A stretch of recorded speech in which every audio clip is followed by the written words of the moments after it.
what to do with their money. They getting $1 million or $2 million deals, and then they come out. Everybody got on the big chains. Everybody got on the big diamond watches. Everybody got a big diamond ring and big pinky rings, and they're showing off and they're doing this in the camera. And they're like, yeah, yeah. And they're making it too much about their material. So now everybody's getting caught up. The other kids are following them. Everybody's following the trends of materialism. And meanwhile, they focused on that. Is somebody out there that don't know how to handle that material, ready to kill them for it. Yes. So that's a one case where somebody will rob them or murder them for their stuff because they don't overstand. Some of these people would do anything for $100,000, and they got a $500,000 on their body, which they should have invested in some type of business for themselves long term, so that they could really create income even without the industry after they leave the rap game alone, or if it doesn't work out. Because no matter what deal you sign, it could be $1 million, $2 million, $3 million. If it doesn't work out, hey, you're back to square one again. So when you get this money, you got to know how to invest it. And that's, I believe they're not showing them that and keeping them level-headed. Everybody is getting crazy over this fame, crazy over some cash that is a loan from a record label. Because everybody know by now that a record label signing you is pretty much you get a loan. The advance is a loan, right? It is. You're gonna pay it back. You have to pay back later. All those trips, you got to pay it back. All those dinners, you got to pay it back. The chains, they're gifting them G wagons. It's like, no, she paid for that. Like pretty much, I feel like it's all a setup, and there's no guidance because of the money that's being made by the setup. Because they say rappers sell better dead anyway. So I think they fell in love with that. I think this industry fell in love with the dead musicians selling dead people. I think that's what they fell in love with. So they're looking like, you know what, we don't care. Whoever is going to die next, so be it. So that's how they, in the background, I feel like that's what's going on back there. They back there not with no care about what their product, because that artist is a product, right? Once he gets signed, isn't he not? It's a product of that label. It's owned by that entity. Most of the time, they're not even getting 20 cents off their own dollar. So that advance, once they get that $1 million up front, you might not even get paid ever again for another 5 years if you don't sell 1 million records to pay back that $1 million you got. Yeah, you might not get nothing if you ever break even. Yeah, that's why the guys who go buy the Lamborghini and the mansion and the big chain, with his advance money, he disappears a lot. He disappears really fast. Yeah. Remember, I think we went over that like on a little convo we spoke about in the past, like how long do they last? Where you see them around? Some of these guys 3-4 years ago. Yeah. $2 million deal, 3 million. Where they at now? It's cloud. It's pure cloud chasing now. What they call it, cloud chasing? It's pure cloud chasing and faking. And I think a lot of them are renting cars and renting suit. I think they're renting a lot of stuff and pretending out here right now. Oh yeah, for sure, for sure. And think of it this way, man, too. I mean, another thing that I was thinking is, if these record labels really don't care about their lives, then it would be evil but genius to sign people, put an insurance policy on them, only to get them killed later anyway. So now you own them, you own their name, and you got an insurance policy. Like it's really sick. It's really sick. Yeah, bro. I think it's game. They running game, man. They running game. So I wanted to touch on some of that stuff with you, about the industry and what I think about it, in my opinion, because that's why I became such a great fan of you anyway, because I heard you saying stuff where right away connected. Like me and my wife been talking, and I gotta correct you, my wife. That's who sent you. Yeah, she ain't my girlfriend. That's my wife. So we talk about this stuff all the time, and she pretty much outlined me on stuff a lot, and we really been watching your videos and connecting, and we've been like, wow, look at this. We talk about the same exact thing, and you're saying it on the video, so it's like striking a nerve. Now, I want to say this to you. Yes. I've been in the industry independently this whole time, but I've been in the case where I could have signed a couple of deals already. I could have signed, but I turned down what I got because it wasn't worth it to me. It wasn't worth it. Somebody tried to offer me $50,000, and the contract said for the rest of the term, we're going to be doing 50-50. Like everything I do, they're taking 50%, I'm getting 50. Ooh. And then they had some other parts in there I didn't really understand, but I took my time to read it, and I didn't really understand what was going on with that contract, but I turned it down because I felt like I was worth more than that. Yeah. And this was 2013, where I was already doing work with my band, Official Emperor. Because I've been doing this, I got hot with the Kawasaki song. I had a Kawasaki called Kawasaki that got hot by 2012, played on the radio. 2013, we shot the video. 14, we were hot the whole time, so we were picking up a lot of feed from everybody. Record Universal. We had our manager talk. Well, our manager was talking to everybody, man. It seemed like they was talking to everybody. Capitol Records was still active at the time, I think. I'm not sure. We had a lot going on back then, so we tried to get big features and stuff to get our name more out there in the industry because we were independent. So we did a song with DJ Unk because he heard the Kawasaki and wanted to do the remix. Nice. So when he heard the Kawasaki, he jumped on it, did the remix, came and shot the video. DJ Unk had the 2-step still hot at the time. He was still hot off of that. So there's a lot of buzz came with him coming and joining us. We got a lot of buzz out of it and went crazy. It went crazy. We were on the radio every day. We started touring. We went from Pembroke, North Carolina to Raleigh to Charlotte to out of state, New Jersey, New York. Oh, man. So we was out there. And this is all independent. So a lot of people still don't know you were moving. When you're independent and do stuff like that, everybody don't really know. Because it's not broadcast. It's not broadcast crazy like worldwide or whatever. But we were doing it. And that's how we ended up coming up with the idea. Yo, J. Cole is from the city. We in Fayetteville, North Carolina at the time. Fayetteville. That's where I've been living the whole time. Forgot to mention all that earlier. But yeah, we was in Fayetteville, North Carolina. So we were like, yo, let's do something with J. Cole. So we hunted to find him. My brother got with him in person. And some of our people got with him. I wasn't there at the time. And they were like, yo, let's do this. At the time, J. Cole had a song out called Can't Get Enough. You remember that, John, right? Can't Get Enough. You remember that, J. Cole? Yes. Pretty way back then. Yes. So yeah, we were trying to get the remix for it. And we went ahead and bogarted everything and sent him our version. And it was crazy because it got major feedback at the time from everybody in the circle and the whole industry and social everywhere. It was just going viral to the point where the radio picked it up. It was playing in the club.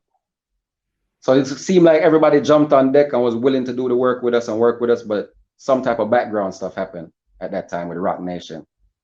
And that's when my management kind of told me, yeah. Okay, so when you say Rock Nation blocked you from doing that the remix with J. Cole, why do you think they blocked that? Well, personally, I don't know the business behind it. All I know is that my management was going about the business with all the Rock Nation's people. Mm-hmm. They're going about doing the business and handling that for us. So I have no clue how that business got done or what really happened, but I know everything was moving forward. We got the radio play. I don't know if it's because we kind of moved ahead too fast.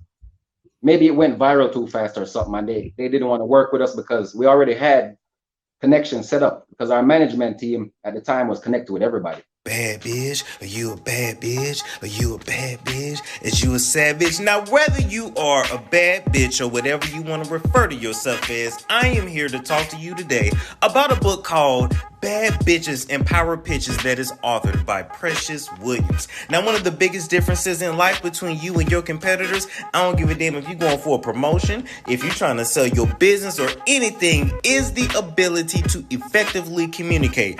Precious Williams comes from St. Louis, Missouri, which is the home of it being hot in here, St. Paul sandwiches, Vest sodas, and the best Chinese food on the damn planet. And she has went from the slums of St. Louis to being able to show you how to elevate your life simply by using the gift of gab. Now, Precious Williams' book has been featured on Forbes, CNN, Black Enterprise, and the Storm Monroe Show. And what I am telling you guys is that you need to hit that link in the description box so you can cop a copy of her book today.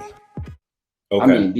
I was working with Rob Thorne, Soldier Rockstone Production in New York, and ATL, Rob Thorne and ATL. You know what I mean? These people, big connects, real talk. You can look him up. Rob Thorne right now is still managing major artists, So at the time, I think they made all the connections. Everything was going good, but being that the radio picked it up before we even had a go on it, from Rock Nation, the radio was already on it. The radio was already playing the song.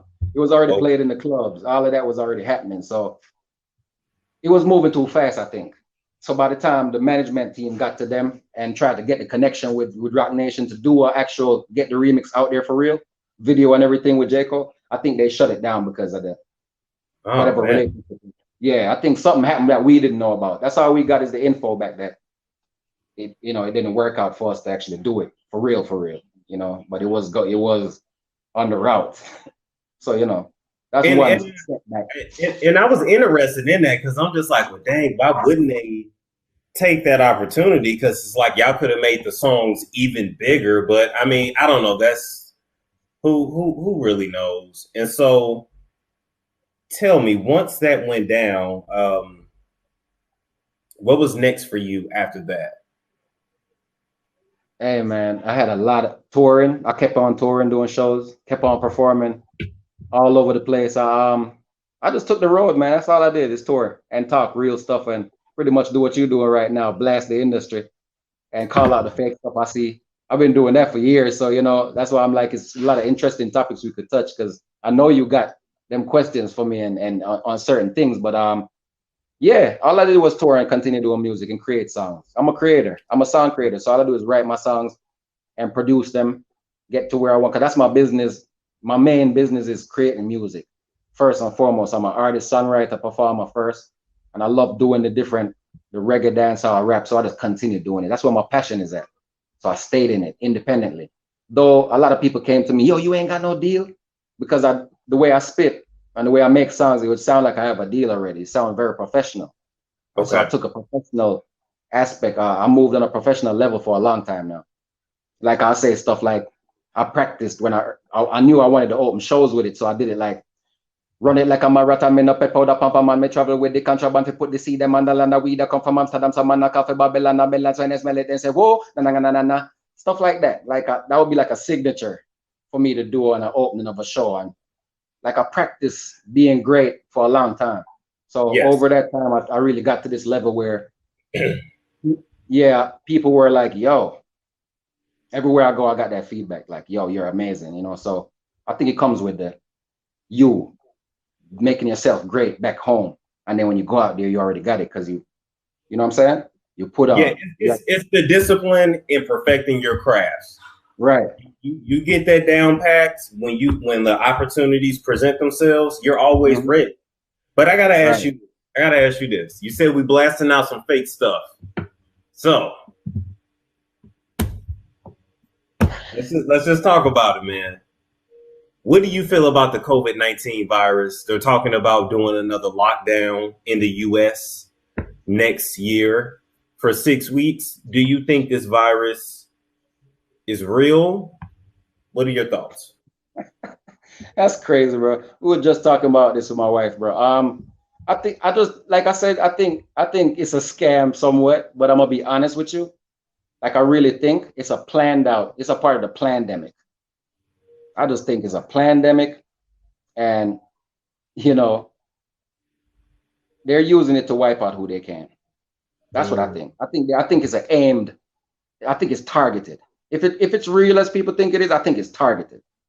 Okay. I'm not. When I say it's a scam, I'm not saying it doesn't exist. I'm saying they have it, but there is something that's in use. It's not like they're saying it is. They're lying when they're like it's in the ear, or it's just you catch it from touching stuff. So you gotta wash your hands every minute. Or I don't believe that's what it really is. I believe that's what they're using to cover it up. What it really is. I think it's something they have, and they move it to where they want to move it, or where they want to capture people with it, or put it. Or maybe it's they got it in a plane or something, and they spray over that certain area, and it comes down a certain way. I don't know, but it's got to be something they're doing with it that they're controlling it. I'm sure they are controlling it because I observe for myself. I'm an earthly, humble human. Like I'm in nature a lot. I'm a Rasta. See, I'm not a Rasta, straight up Rastafari. So, and I'm on the conscious music. I'm a conscious person. I'm very into my senses and psyche. What they call psyche. I'm on some psychic stuff too. I like to see. Like I'm a seer. Let me just say that to the people out there. I'm not trying to say I'm a voodoo man. I ain't into none of that stuff. But I see beyond the eyes.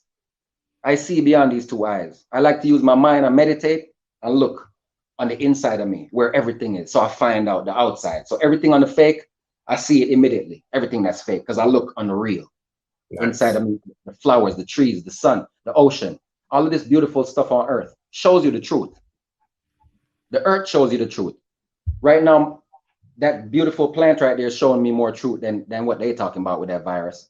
So what I'm trying to say is, the earth doesn't produce these viruses. It doesn't. It didn't come from the ocean. It didn't come from the sun. It didn't come from nothing around here. So what did it come from?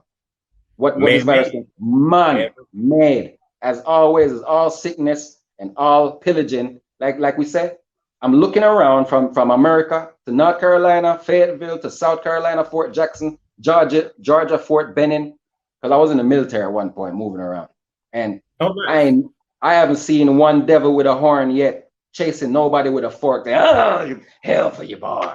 No, what I see is people, man doing it. It's mankind, mankind. So mankind is doing all the evils.